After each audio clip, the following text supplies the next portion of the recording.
Mən onun xəstəsi tapa bilmirəm bir çarə.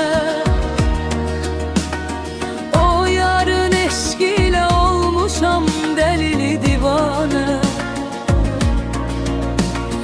Nədir günahım mənim, insaf elə bu yarə. Sözləri acı olan qəlb oldu parə parə. Gel gülüm sənə həsr etdiyim ömrü geri ver. Gedişinlə dərd verən yar, gəl geri dərmanını ver get. Gedərkən çön arxaya qırdığın qəlbi seyret. Mən səni əhv etdim, kaş Allah əhv edər. Xəstəsi tapa bilmirəm bir çarə. O yarın eşq ilə olmuşam dəli divanə. Nədir günahım mənim, insaf elə bu yarə. Sözləri acı olan qəlb oldu parə parə.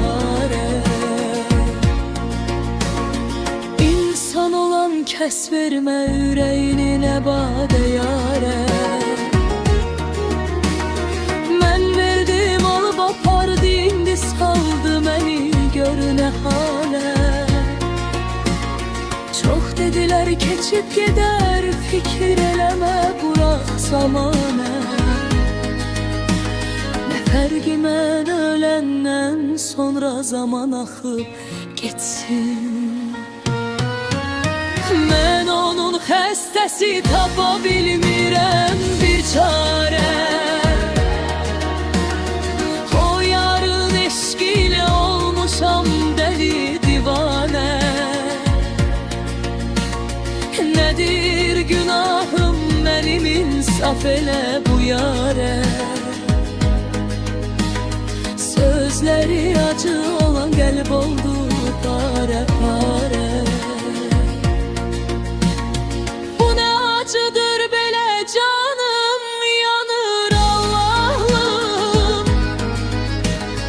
Bəxtimə yazmazdın, kaş bugünü görməzdim Allah'ım. O qəlbimi qırıb böyük günah, sən onu əhv eylə Allah'ım.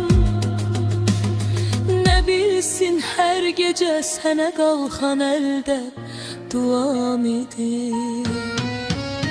Mən onun xəstəsi tapa bilmirəm bir çarə. O yarın eşq ilə olmuşam dəli divanə. Nədir günahım mənim, insaf elə bu yarə. Sözləri acı olan qəlb oldu parə.